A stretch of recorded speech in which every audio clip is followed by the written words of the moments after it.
सवाल ये उठ रहे हैं कि क्या जब हक की आवाज़ उठाई जाएगी तब लाठियाँ पड़ेंगी। जो शिक्षक अभ्यर्थी थे वो लगातार यहाँ पर धरने पर बैठे थे और वो चाह रहे थे कि बातचीत हो, लेकिन बातचीत का कोई सिलसिला भी तो शुरू नहीं हुआ ना। तो तेजस्वी यादव ने पहल की थी तो एडीएम पर कार्रवाई हुई थी, एडीएम को हटा दिया गया था वहाँ से। इस बार क्या लगता है कुछ ऐसा होगा? ऐसा तो कुछ दिख नहीं रहा है। 7वें चरण में शिक्षक नियोजन को लेकर शिक्षक अभ्यर्थी काफ़ी एग्रेसिव है और जिस बात की उम्मीद थी, जिस बात का डर था वही हुआ है। शिक्षक अभ्यर्थियों पर लाठीचार्ज हुए हैं। बीजेपी ने इसे मुद्दा बनाया है, विधानसभा में भी ये मामला उठा है। लेकिन अब सवाल ये उठ रहे हैं कि क्या जब हक की आवाज़ उठाई जाएगी तब लाठियाँ पड़ेंगी? हमारे साथ आरजेडी के प्रवक्ता रितु जायसवाल जी हैं, उनसे जान लेते हैं। रितु जी, ये हो क्या रहा है? पहले आप लोग भी स्टूडेंट्स अभ्यर्थी से शिक्षक अभ्यर्थी थे, उसके समर्थन में आवाज़ बुलंद करती थी, और कल अगर शिक्षक अभ्यर्थी आगे आए तो फिर लाठियाँ खानी पड़ी उनको। देखिए, जिस वक्त की आप बात बता रहे हैं उस वक्त हम विपक्ष में थे। जब आप विपक्ष में होते हैं तो आपका काम होता है कि सड़क पे उतरकर, या कोई भी प्रदर्शनकारी हैं जो अपने हक के लिए सड़क पे आवाज़ दे रहे हैं, तो विपक्ष का काम होता है कि उनकी आवाज़ को बुलंद करें, सरकार तक पहुँचाएँ। लेकिन जब आप सरकार में होते हैं तो फिर आप सड़क पे आकर के प्रदर्शन नहीं कर सकते हैं। जिन मुद्दों को लेकर आप खुद सड़क पे साथ दे रहे थे, उन मुद्दों पे काम करने की जिम्मेवारी होती है जब आप खुद सरकार में होते हैं। रोल चेंज होता है, तब आपको उम्मीद सरकार से होती है कि ये कर दे, इसके लिए वो आवाज़ बुलंद करते हैं। लेकिन जब आप खुद सरकार में होते हैं तो फिर आपको अपनी ही सरकार, यानी कि सरकार को ये काम करना है। अब उसको उन काम का जो उन्होंने दूसरों से उम्मीद की थी, अब उनके काम करने का वक्त है। इसी वादे को पूरा करते हुए देखिए, 3 साल ये आज का मैटर नहीं है, ये आज का एग्रेशन नहीं है, ये आज का गुस्सा नहीं है। ये जो आग है, ये जो गुस्सा है, वो पिछले 3 सालों से, या जितना भी वक्त हुआ होगा उनको, उतने सालों से ही वो चला आ रहा है। अभी जुम्मा 4 दिन की बात है, जो सरकार बदली, महागठबंधन की सरकार जो चेंज हुई, जिस बदलाव के साथ आए हैं, और वहाँ पे उन्होंने लगातार उनके बयान आ चुके हैं। माननीय उप मुख्यमंत्री जी के बयान आ चुके हैं, मुख्यमंत्री जी के बयान आ चुके हैं, शिक्षा मंत्री के बयान आ चुके हैं कि इस पे सीरियसली हम लोग कर रहे हैं, देख रहे हैं। तो आप थोड़ा वक्त दीजिए। बार बार कहा जा रहा है कि थोड़ा धैर्य दीजिए। भाई 3 साल की बात थी, अभी हमें थोड़ा वक्त मिला है, थोड़ा और वक्त चाहिए। चीज़ों को संभालना होता है, देखना होता है कैसे क्या करना है। कहीं उस वक्त कोई कमी रह गई, उसको ठीक भी करना है। तो काफ़ी अच्छी मात्रा में लोगों की ज्वाइनिंग होनी है, काफ़ी बड़ी संख्या है, तो वहाँ पे थोड़ा वक्त लगता है। और बार बार ये कहा जा रहा है कि धैर्य रखिए। अब होता क्या है कि एक सरकार का ध्यान आकृष्ट करना और दूसरा आग में घी डालने का काम करना, जलाने का काम करना। विपक्ष जो अभी भूमिका में है, जो 3 सालों में जिनके कान में जू नहीं रेंगा, आज वो उसको आग में घी डालने का काम बहुत अच्छे से बाखूबी कर रही है ना। तो उनको देखना चाहिए कि ठीक है, हमने 3 साल का वक्त लिया था, अभी थोड़े समय की बात है, हम लोग वक्त मांग रहे हैं। तो जिस तरह से बीजेपी भड़का रही है, जिस तरह से कर रही है, समझ सकते हैं कि बीजेपी भड़का कैसे रही है मैडम। बीजेपी का ये कहना है, संजय जायसवाल जी का ये कहना है कि जो नौकरियां शिक्षकों को, शिक्षक अभ्यर्थियों को मिलनी थी, वो वो नौकरियां जो हैं वो उनकी कोशिश थी, लेकिन नीतीश कुमार के मन में खोट था, इसलिए उन्होंने रोक रखा था और जानबूझकर उन्होंने रोक के रखा था। मतलब प्रॉब्लम क्या है उनको? अभी ये 7th फेज वाले टीचर बहाली STET की बात कर रहे हैं आप? हाँ, उसी की बात कर रहे हैं। अभी जो आपने कहा कि जो नौकरियां बट रही हैं वो उनके समय की बहाली है। तो भाई हम तो कह रहे हैं कि अगर जिस तरीके से जो वादे किए गए थे प्रत्येक वर्ष 2 करोड़ नौकरी के, तो अब हो जाते हैं 16 करोड़ से ज़्यादा। अब वो भी आंकड़ा पार गया, अभी 6 महीने और निकल गए। तो भाई 16.5 करोड़ नौकरियां कहाँ है, उसका हिसाब दे दीजिए। उसके लिए भाजपा किसको ब्लेम करेगी?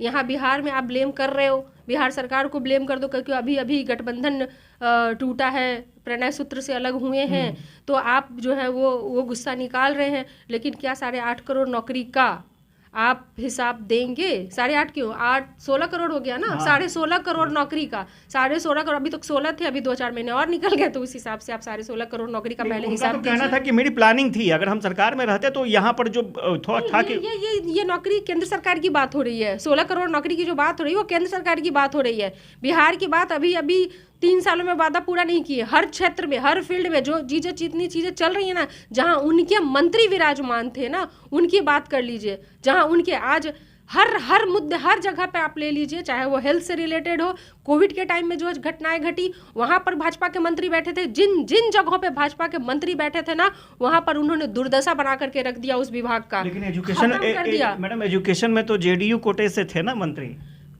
गठबंधन में जब आप होते हैं तो एक दूसरे का प्रेशर होता है, एक दूसरे का प्रभाव होता है, कई चीज़ें आप करना चाहते हैं नहीं कर पाते हैं। शायद वही तकलीफ, वही दुख माननीय मुख्यमंत्री नीतीश कुमार जी को रियलाइज हुआ कि भाई जिस गठबंधन में रह के हम काम ही नहीं कर पा रहे हैं, जिस भाजपा की नीयत ही नहीं है काम करने की जनता के लिए, वैसे गठबंधन से ज़्यादा अच्छा है कि तोड़ दिया जाए। तो अब वो फ्री होकर के एकदम ब्रीथ कर पा रहे हैं और काम कर रहे हैं, और उसका रिजल्ट आप देख रहे होंगे कि किस तरह से बहाली पे बहाली निकल रही है।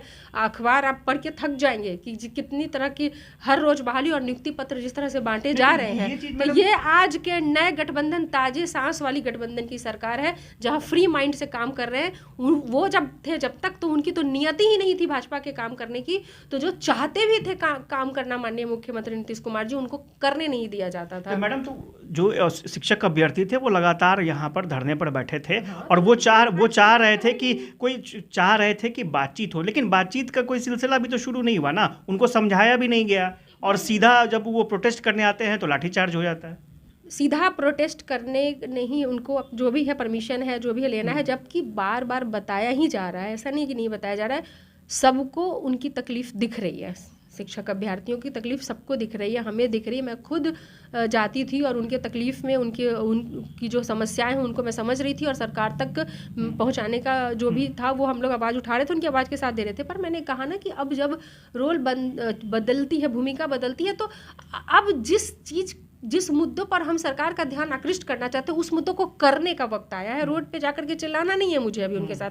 हमने उस वक्त जिन चीज़ों में उनका साथ दिया, आज भी हम उनके साथ हैं। करने का तरीका बदल जाएगा कि हम आपके साथ सड़क पे नहीं चिल्लाएंगे, हम अपनी सरकार पे, हम सरकार में हैं, फिर भी हम सरकार पे दबाव बनाएंगे, उनका ध्यान आकृष्ट करेंगे कि भाई ये चीज़ें इनकी होनी चाहिए। को कितना जस्टिफाई करेंगे? किसी भी तरीके से कोई भी हिंसक चीज़ें को आप जस्टिफाई नहीं कर सकते हैं किसी भी तरीके से, ठीक है। जब तक कि किसी का, पिछली बार तो तेजस्वी यादव ने पहल की थी तो एडीएम पर कार्रवाई हुई थी, एडीएम को हटा दिया गया था वहां से। इस बार क्या लगता है कुछ ऐसा होगा? ऐसा तो कुछ दिख नहीं रहा है। नहीं, अगर किसी तरह की कोई चीज़ें अगर जो होती हैं, अगर जिस तरह से पिछली बार हमने देखा था तिरंगे को लेकर के जो प्रोटेस्ट कर रहे थे और डंडा बरसाए गए थे, उस पर एडीएम पे कार्रवाई हुई थी। अगर इस तरह की कोई भी बात होती है तो कभी भी देखिए, हिंसा का सपोर्ट कभी भी कोई भी सरकार नहीं कर सकती और ना ही करना चाहिए। हम बस ये कहना चाहते हैं कि जिस तरीके से मुख्यमंत्री नीतीश कुमार जी और उप मुख्यमंत्री तेजस्वी प्रसाद यादव जी लगातार कोशिश है कि ये सरकार जो है वो रोजगार वाली सरकार है। कार्रवाई सुनवाई के साथ साथ ये रोजगार वाली सरकार है, जिसका असर बिहार में दिखने लगा है। थोड़ा धैर्य रखने के लिए उन्हें कहा जा रहा है, थोड़ा वक्त अगर कोई मांग रहा है तो उनकी भी समस्या को समझने की कोशिश दोनों तरफ से होनी चाहिए। जिस तरीके से सरकार कंसर्न है, बदली हुई सरकार कंसर्न है उनको नौकरी देने में, उनको भी थोड़ा कंसर्न रखना होगा। हम मानते हैं कि वक्त बहुत बीत गया है, हौसला टूट रहा है, लोगों के घरों की स्थिति ऐसी है, कई लोग कई कर्ज में डूबे होंगे, कई तरह की समस्याएं होंगी। मैं खुद भी उनके लिए कंसर्न हूँ, मैं खुद चाहती हूँ और खुद हमारी सरकार चाहती है कि उनको जल्दी से जल्दी बहाली हो। कुछ चीज़ें हो सकती है, बदलाव की प्रक्रिया चल रही हो, बहाली में हो सकता है कि कुछ नए नियम लाए जा रहे हों, ये सारी चीज़ें होती हैं। इतना थोड़ा सा वक्त रखने के लिए, पहले भी धैर्य रखने के लिए कहा जा रहा है। मैं भी यही अपील कर रही हूँ कि किसी को भी के भी बहकावे में या उकसावे में ना आए, नुकसान आपका ही होगा।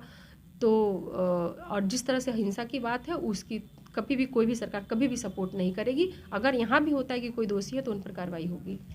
तो रितु जायसवाल थी और ये बता रही थी कि जिस तरह से स्टूडेंट्स पर, अभ्यर्थियों पर लाठीचार्ज हुआ है, उसे किसी भी तरीके से सही नहीं कहा जा सकता। अगर कोई अधिकारी इस पर दोषी पाए जाते हैं तो उन पर एक्शन होगा, लेकिन अभी भी आरजेडी का स्टैंड वही है कि शिक्षक अभ्यर्थी थोड़ा धैर्य रखे। जब इतना प्रतीक्षा उन्होंने किया है तो थोड़ा धैर्य रखे और इस धैर्य का परिणाम बेहतर ही होगा। आशुतोष चंद्र, यूबी न्यूज़, पटना।